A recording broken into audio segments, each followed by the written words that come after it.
Welcome back to another video, you juicy pineapples. Now, today's video, we're going to get into Ilia versus Paddy Pimblett, potentially. The potential matchup. Now, I mean, obviously you got Armin sitting in the sidelines and also Paddy technically sitting in the sidelines. Now, Ilia just beat, obviously, Oliveira. Charles Oliveira. What is wrong with me? Charles Oliveira, or Oliveira, however you want to do it. He just beat Charles in a very, very violent fashion, which technically did set up the Armin fight, but also at the same time it set up the Paddy fight. Now, where do you go if you're the UFC? Do you go straight into Paddy versus Ilia for just for the promotion and how much pay-per-views it will do, etc., and risk losing the potential stakes of both your stars? I mean, because Ilia, he's got a massive following. If you look at the stats, like it was said, the amount of people that were viewing his fight on pay-per-view is the same amount of viewers as Real Madrid game, etc. He's massive in Spain and Georgia. He's massive. And obviously, Paddy's got the whole of the UK behind him. He always will. And it's just... that'll be a massive fight. But would it be too soon? Especially when you've got someone like Armin on the side. I mean, you could do a Ilia versus Armin fight, and the winner of that fight's Paddy after Paddy has another fight.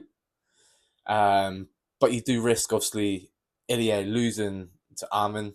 So the potential fight with Paddy would not be for a belt. Unless, for whatever reason, Armin, fingers crossed, doesn't get injured and there becomes an interim. I mean, I don't know. You've got Ilia, who could very, very muchly can win that fight. And then it sets up the title fight for Paddy, whilst Paddy has another fight. But, well, the thing we're here talking about is, how would the fight go down? Now, it's hard because I'm still in two minds of proven, right? So, in the sense of, I've got Ilia still needs to prove himself to me, and probably a lot of other MMA and combat sport fans, in the sense of competing at lightweight. Yeah, he chose Charles. Charles is an elite in the lightweight division, but he's very chinny. I mean, if you catch him, you'll get him. Now, let's say, who else? You got Dustin. I mean, he's scheduled to fight Max, and that'll probably be his last fight. I mean, who else would you test him against to be an actual solidified lightweight? And it's vice versa with Paddy for me, I think. Now, going into that Chandler fight, I thought, I don't really like this fight for Paddy, to be honest with you. I feel like Chandler's just going to be too much in your face, too much pressure. And I thought he was just going to bully him. How was I wrong? I mean, Paddy Pimblett comes in storming. He looks huge, by the way. Huge compared to Chandler. God knows what he walked into that cage at. Crazy. It was just so big. He was so physical, and he ragdolled Chandler. He'd done whatever he wanted to do. I was not expecting that from Paddy. No way. I was not. I think a lot of other fans weren't either. I think they was expecting an absolute war, not an absolute dominant victory like how Paddy secured it. So, how would it go between Ilia and Paddy? I feel like there's not going to be many fighters that can beat Ilia, just because he's all-rounded. I mean, his boxing is so sharp, and he proved it against Charles. Yeah, Charles does have a questionable chin, but the way Ilia throws the left hooks, the straights, the jabs, it's just straight from a boxer's narrative. Like, it's pinpoint perfect. Like, he could probably cross over to boxing and do a full camp and do pretty well. But let's not forget his background. He's a wrestler. That's where he came from. He's a Georgian wrestler. And the fact that he's got striking the way he has now is absolutely sickening. If Conor McGregor had the grappling and the wrestling that Ilia had, imagine the stardom that Conor McGregor would have possessed. Who would have beat him? Him and Khabib fight would have probably been much more compatible. competitive, not compatible, competitive. um, Ilia, he's got it all. He generally does. But what does Paddy have going for him? Size. Now he has size, and Scousers don't get knocked out. Scousers don't get knocked out, as Paddy says very often. Now, Paddy's striking is very good. Like it is clean. However, it's not pinpoint structured the way Ilia's is. Ilia's is just, it looks like it's come from nowhere. So sharp. It's how you would teach a technique if you was a coach. The way he throws is the way people should be taught, because it just comes from nowhere. Like you know what's coming, but you can't stop it because of how clean and structured and technical it is. Now, a lot of people have this background with MMA versus boxing, etc. Now, Charles Oliveira is a very well-rounded mixed martial artist. Ilia come in and prove boxing is still one of the most dominant combat sports that there is. I mean, he didn't have to throw a takedown. He didn't have to do nothing. He didn't have to scramble. He didn't have to roll. Didn't have to wrestle. Didn't have to submission attempt. He threw clean strikes from his hands, clean strikes, and they were so pinpoint and accurate that it's deadly. If you land those on any, I don't care what weight class you are, any of them, those sort of strikes are brutal, brutal, brutal strikes.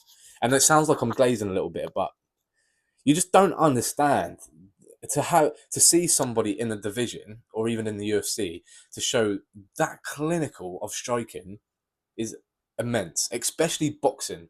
You get clean strikers and Muay Thai fighters come over, cross over all the time, and they look clean because their striking is unreal. Like you got your Stephen Thompsons, Israel Adesanya, Joshua Van, but Ilia with his boxing, whew, that's some dirty stuff. That is some dirty stuff.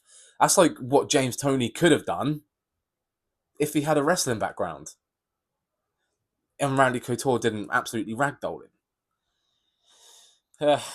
My thoughts and opinions on this fight, anyway. I think I'd be stupid to rule out Ilia. I think he's the thing. He's the next big. He's the next star. Like he already is at that point, but come from a family of riches, and he's already got everything. You know what I mean? And but he is, before he came up in MMA, he had everything that he could ask for. He had the house, he had the training center, he had everything. He's got the money. He didn't need to fight.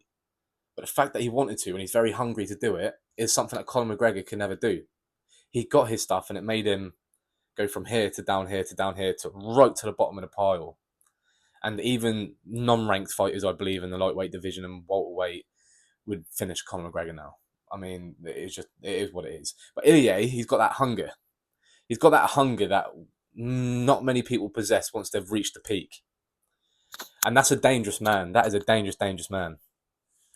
I feel like Ilia will get the win, but at the same time, I'm obviously going to back the Brit in Paddy Pimblett just because I love everything he stands for. Yeah, his promo is a little bit questionable. I do love it when he calls people a sausage and stuff like that, or his Spanish chorizo, as he calls Ilia. But